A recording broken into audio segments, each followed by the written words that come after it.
நந்தகுமார், எப்படி பார்க்குறீங்க பாஜக நடக்கக்கூடிய விஷயங்கள், குறிப்பாக அண்ணாமலையுடைய விலகல் என்ன தாக்கத்தை ஏற்படுத்தும்? அண்ணாமலை அவர்களுடைய ரெசிக்னேஷன் வந்து சோஃபார் அக்செப்ட் செய்யப்படல். அவர் வந்து இப்ப Nainar Nagendran has been call for to Delhi. So என்ன டிஸ்கஷன் பண்ணி என்ன டெசிஷன் எடுக்க போறாங்கன்னு தெரியல. பட் இவர் வந்து ஒரு முடிவெடுத்து தான் அந்த இடத்துல வந்து ரெசிக்னேஷன் கொடுத்திருக்காரு. ஆனா இது அவர் அங்க போய் ஒரு ரெசிக்னேஷன் கொடுத்துட்டு ஃபார்மலா ரெஸ்பெக்ட்ஃபுல்லா வெளியே வரணும்னு நினைக்கிறது ஒரு நாகரிகமான அரசியல் தான்.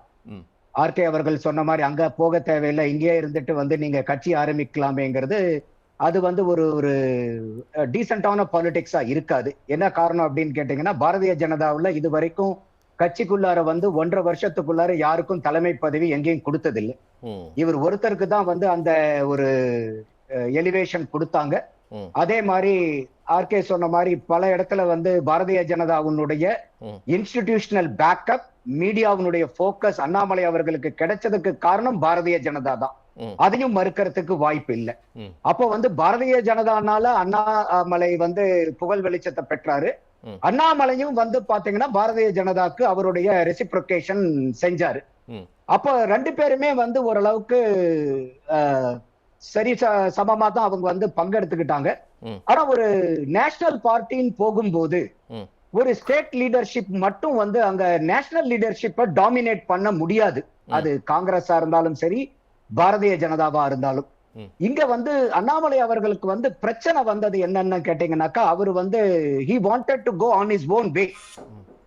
ஏன் வழி தனி வழின்னு ரஜினி ஒரு படத்துல பேசுற மாதிரி அவர் வந்து நீங்க என்னுடைய லீடர்ஷிப்ட நீங்க விட்டுடுங்க, இந்த தமிழ்நாட்டை வந்து என்னுடைய ஃபுல் அண்ட் ஃபுல் கண்ட்ரோல்ல என்னுடைய ஓன் ஸ்ட்ராட்டஜில ஒரு 10 இயர்ஸ்க்கு விட்டுருங்கிறது சொல்றது வந்து அது வந்து it was not acceptable to Bharatiya Janata party. ஏன்னா இப்ப வந்து இதே வெஸ்ட் பெங்கால்ல பாத்தீங்கன்னா 3 வருஷத்துக்கு முன்னாடி அவங்க 0 எம்எல்ஏ. இன்னைக்கு வந்து பாத்தீங்கன்னாக்கா they are ruling party in west Bengal. So அந்த அளவுக்கு வந்து பாரதிய ஜனதாவுடைய ஸ்ட்ராட்டஜிஸ், அவங்களுடைய பொலிட்டிக்கல் மூவ்மெண்ட் எல்லாமே வந்து ஹைலி டைனமிக் இன் நேச்சர்.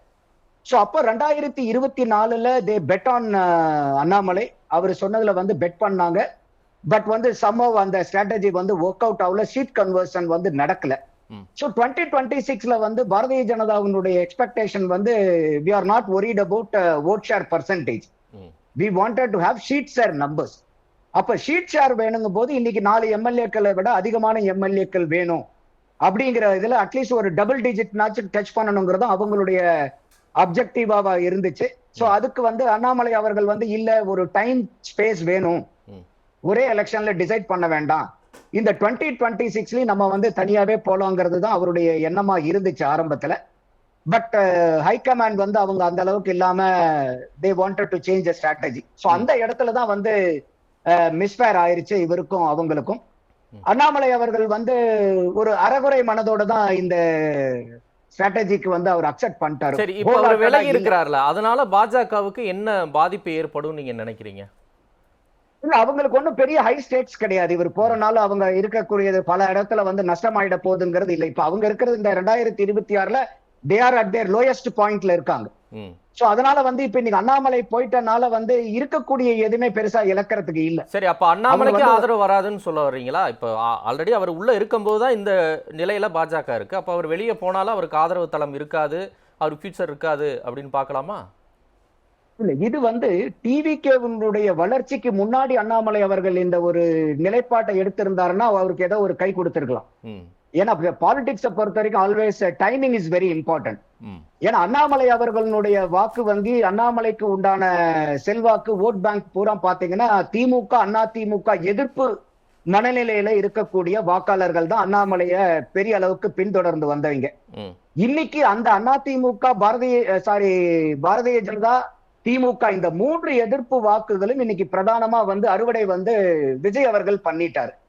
அப்ப இது வரைக்கும் வந்து ஒரு ரிலவன்ஸ்க்காக போட்டி போட்டுக்கிட்டு இருந்த அண்ணாமலை இப்போ ஒரு பொலிட்டிக்கல் ஸ்பேஸ்க்காகவே போட்டி போட வேண்டிய கட்டாய சூழ்நிலைக்கு வராரு. சரி, அப்போ இந்த இடத்துல ஒன்னு ஆப்பர்ச்சுனிட்டி அவருக்கு என்னன்னு கேட்டீங்கன்னாக்கா, இன்னைக்கு திமுகவும் அண்ணா திமுகவும் பலகீனப்பட்டிருக்கு. விஜய் அவர்கள் நேத்து பேசின மாதிரி கூட இன்னைக்கு சாதியை ஒழிச்சிருக்காரு, மதம், பணம் இதையெல்லாம் பார்த்து வாட்பாறையில நிக்க வச்சது சாதி பார்த்து மதம் பார்த்து பணம் பார்த்து வாக்களிச்ச மக்கள் எல்லாம் உடைச்சிருக்காருங்க போது அது வந்து புதுசா வரக்கூடிய அரசியல் கட்சிகளுக்கு ஒரு நம்பிக்கையை கொடுக்கும், பரவாயில்ல அப்படின்ட்டு. இல்லங்க, அரசியல் அப்படிங்கிறது, அதுவும் தமிழ்நாட்டு அரசியல்ங்கிறது இருமுனையாத்தான் எப்பவுமே இருந்திருக்கு. மும்முனை போட்டிங்கிறது வந்து தமிழ்நாட்டுல உருவாகவே இல்லை. இன்னைக்கு தாவேகா ஒரு அணியா ஆளுங்கட்சியா நிக்குது. இன்னொன்னு அவரே சொல்றாரு தன்னுடைய எதிரியா திமுகவை மட்டும்தான் முன்னிறுத்துறாரு. இப்போ மூணாவது முனையா இவர் வந்து சென்டர் ரைட் அப்படிங்கிற ஒரு பாயிண்ட் எடுத்தாலும் இவருக்கான ஸ்பேஸ் எங்க இருக்கு தமிழ்நாட்டு கிரவுண்ட்லன்னு கேட்கிறேன். டிஎம்கேவை வீக்கன் பண்றதுல தான் அவர் எடுக்க முடியும். ஏன்னா இப்ப வந்து இன்னைக்கு இருக்கக்கூடிய அதிமுக வந்து பாத்தீங்கன்னா 1996ல 4 சீட்டு, அதுக்கப்புறம் கடைசியா இப்ப வந்து இந்த முடிஞ்ச தேர்தல்ல 47 சீட்டு தான் இந்த கடந்த 30 வருஷத்துல அவங்களுக்கு கம்மியான சீட்டு. திமுகவை எடுத்துக்கிட்டீங்கன்னா 2011ல 23 சீட் எடுக்கிறாங்க. சோ இந்த கடந்த 15 வருஷத்துல பாத்தீங்கன்னா அவங்களுக்கு இதுதான் லோயஸ்ட் பாயிண்ட். அப்ப இந்த திமுகவும் அதிமுகவும் 15-30 வருஷத்துக்கு பின்தங்கிய நிலையில இருக்கும்போது இன்னைக்கு விஜய் அவர்கள் பிரதானமா வரும்போது இந்த திமுக அதிமுகவினுடைய பிளேஸ அண்ணாமலை அவர்கள் எடுக்கிறதுக்கு ஒரு பெரு வாய்ப்பு கிடைக்கலாம்.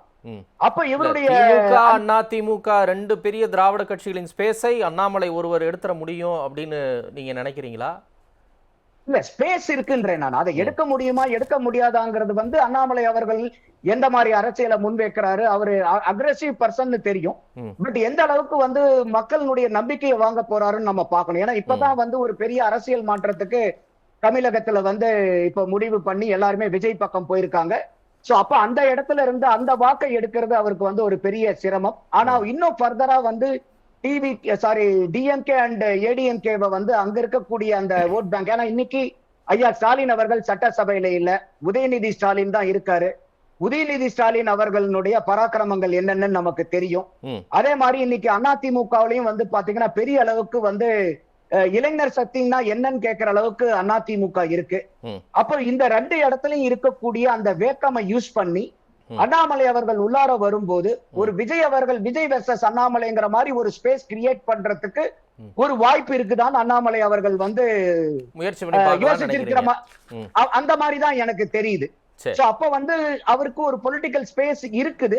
ஆனா அது அவர்னால வந்து லாபகமா கையாள முடியுமா, எந்த அளவுக்கு வந்து அதுல வந்து அவர் சக்சஸ்ஃபுல் ஆகணும்னு நம்ம பார்க்கணும். பிரச்சனை எங்க வருது அப்படின்னு கேட்டீங்கன்னா அண்ணாமலை அவர்களை பொறுத்த வரைக்கும் அவருக்கு நல்ல திறமை இருக்கு, நல்லா படிச்சவர், ரொம்ப அக்ரெசிவ் பர்சன், அந்த வரட்டு காட்டுக்கு முரட்டும் அப்படின்னு சொல்ற மாதிரி இறங்கி களமாடக்கூடியவர். ஆனா பிரச்சனை என்னன்னா இங்க இருக்கக்கூடிய அந்த தலைமைத்துவம்னு வந்து பார்க்கும்போது ஒரு பாயிண்ட் என்னன்னா you have to be a team player.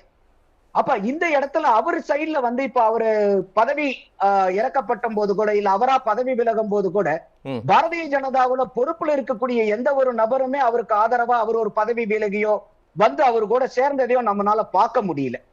அந்த மாதிரி வந்து ஒரு டீம் பிளேயர்ங்கிற ஒரு ஆஸ்பெக்ட் மட்டும் is having lot of good. அவரே விலகலையேங்க, அப்புறம் அவருக்காக மத்தவங்க எப்படி விலகி வந்து அவருக்கு ஆதரவு கொடுப்பாங்க? உள்ளுக்குள்ள தானே இருப்பாங்க. இல்ல நான் என்ன சொல்றேன்னா இப்ப பாரதிய ஜனதாவை பொறுத்த வரைக்கும் அண்ணாமலை வெர்சஸ் அதர்ஸ்ங்கிற அளவுக்கு தான் இருந்துச்சு. அப்ப வந்து நீங்க அண்ணாமலை அவர்கள் பிரசிடென்டா இருக்கும் போது கூட அங்க வந்து பல காலமாக பாரதிய ஜனதாவுக்குள்ளே ஒரு ஆதரவு வட்டத்தை அவர் உருவாக்காம விட்டுட்டாரு அப்படின்னு சொல்ல வர்றீங்க. ஆமா, ஏன்னா அது வந்து ஒரு லீடர்ஷிப்பை பொறுத்த வரைக்கும் எப்பயுமே வந்து ஒரு டீம்ங்கிறது ரொம்ப இம்பார்ட்டன்ட். ஓகே, அவரு வந்து பாரதிய ஜனதா வெர்சஸ் அண்ணாமலைங்கிற பிராண்ட் இல்ல, அண்ணாமலைங்கிற ஒரு தனிப்பட்ட பிராண்ட பில்ட் பண்ணாரே ஒழிய அந்த டீம்னுடைய கோஹெசிவ்னஸ் வந்து மிஸ் ஆயிடுச்சு. அது ஒரு மைனஸா பாக்குறீங்க. அந்த ஒரு இடத்துல வந்து பாத்தீங்கன்னா அந்த லீடர்ஷிப் குவாலிட்டி வந்து இட் வாஸ் மிஸ்ஸிங். மத்தபடி is having lot of good qualities in him. But இந்த ஒரு டீம் பிளேயர்ங்கிறது ரொம்ப most important attribute of a leader. அந்த இடத்துல மட்டும் கொஞ்சம் இவர் ஸ்லிப் ஆயிருக்காரு. அதை அவர் அட்ரஸ் பண்ணாருன்னா கட்டாயமா வந்து is having some good opportunity.